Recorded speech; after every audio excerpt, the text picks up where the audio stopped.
Unlimited group classes में आपका बहुत बहुत स्वागत है। मैं हूं ब्रिजेश। आज हम क्लास 12 का एक मोल प्रभाव पे क्वेश्चन लिए हैं, इसको कैसे सॉल्व करेंगे इसको देखने वाले हैं। तो यहाँ पर देखिए 72 ग्राम जल और 92 ग्राम एथिल अल्कोहल के मिश्रण में दोनों का मोल प्रभाव आपको बताना है।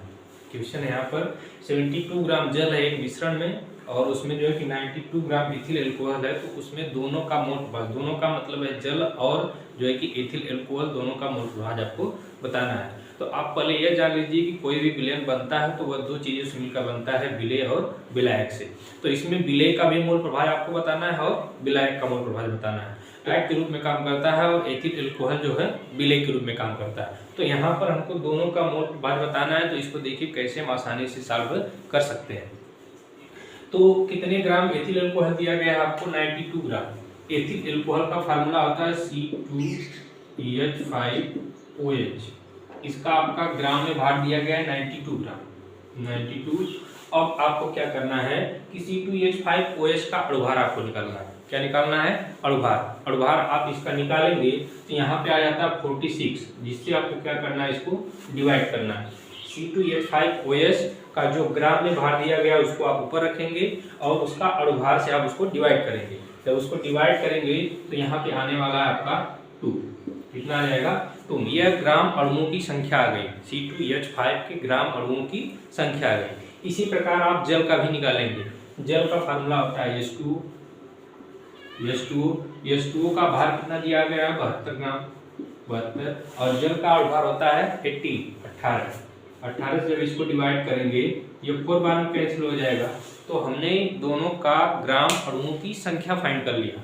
जब दोनों के ग्राम अणुओं की संख्या जब आप निकाल लेंगे, अब आप चलते हैं मोल प्रभाव कैसे निकालेंगे। मोल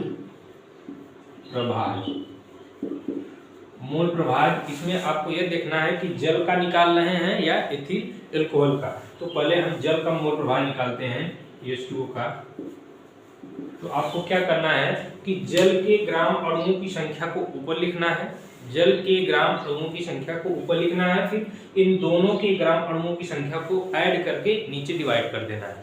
तो यहाँ पे हम जल का मोल प्रभाव निकाल रहे हैं, तो जल के अणुओं की संख्या कितनी है यहाँ पर? 4 है। तो यहाँ पर हम लिख देंगे 4 अपान में इन दोनों को ऐड कर देंगे। जो यहाँ पर दोनों एथिल अल्कोहल थे और H2O थे, इनके ग्राम अणुओं की संख्या को ऐड कर देंगे। ऐड करेंगे तो यहाँ आ जाएगा 2 + 4। अब इसको हाथ साफ करेंगे तो 4 अपान हो जाएगा 6। इसको कैंसिल आउट भी कर सकते हैं 2 से, यहाँ इतना हो जाएगा। इसको जैसे ही आप डिवाइड करेंगे, डेसिमल में कन्वर्ट करेंगे, तो ये हो जाएगा 0.666। ये आपका आंसर हो जाएगा।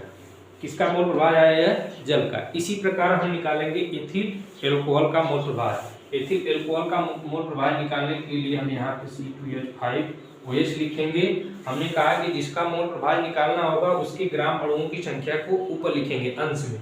तो यहाँ इसके ग्राम अणुओं की संख्या कितना है? 2 है। यहाँ हो जाएगा 2 अपान में टोटल मान नीचे, टोटल में दोनों के ग्राम अणुओं की संख्या होगी 2 + 4। यहाँ हो जाएगा 2 + 4। यहाँ पे बन जाएगा 2/6, कैंसिल करेंगे 1/3, 1/3 का हो जाता है 0.333। ये आपका दोनों का मोल प्रभाव हो गया। क्लियर है? एथिल अल्कोहल जल के मिश्रण में भारानुसार 54% जल है। कोई विलयन है उसमें एथिल अल्कोहल और जल है, तो उसमें जल का भारानुसार जो है कि परसेंटेज में भार दे दिया गया है। जल का परसेंटेज 54 दिया गया है। तो करा इसमें दोनों का मोल प्रभाव अलग अलग आपको बताना है। तो इसमें देखिए केवल जल का ही भार आपको दिया गया है, एथिल अल्कोहल का नहीं दिया गया। तो पहले हम एथिल अल्कोहल का भार निकालेंगे। वो कैसे फाइंड करेंगे?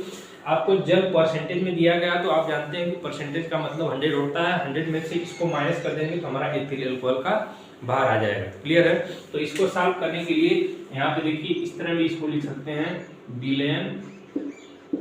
विलयन बना है। किसका किसका बना है?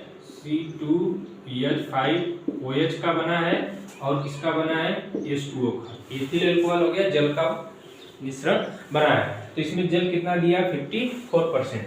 यहाँ W का मान हो जाएगा आपका, इसका ग्राम में भार 54। और परसेंटेज का मतलब होता है कि 100 में से आप माइनस कर देंगे 54 का, तो C2H5OH का भार आ जाएगा। तो इसका W का मान कितना आ जाएगा ग्राम में? ये हो जाएगा 46। अब हम जल का अणुभार जानते हैं। जल का अणुभार होता है 18 से इसको डिवाइड करेंगे तो मोलों की संख्या आएगी, ग्राम अणुओं की संख्या।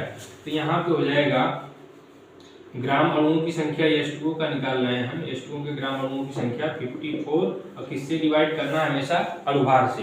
अणुभार इसका होता है 18, इसको कैंसिल आउट करेंगे तो यह बन जाएगा 3। इसी प्रकार इसका अणुभार के ग्राम अणुओं की संख्या निकालेंगे अगर C2H5OH का, तो यह हो जाएगा 46 और इसका अणुभार निकालते हैं तो 46 आता है, तो यहाँ 46 हो जाएगा। इसको कैंसिल आउट करेंगे तो इसके अणुभार कितना, ग्राम अणुओं की संख्या आ गई 1।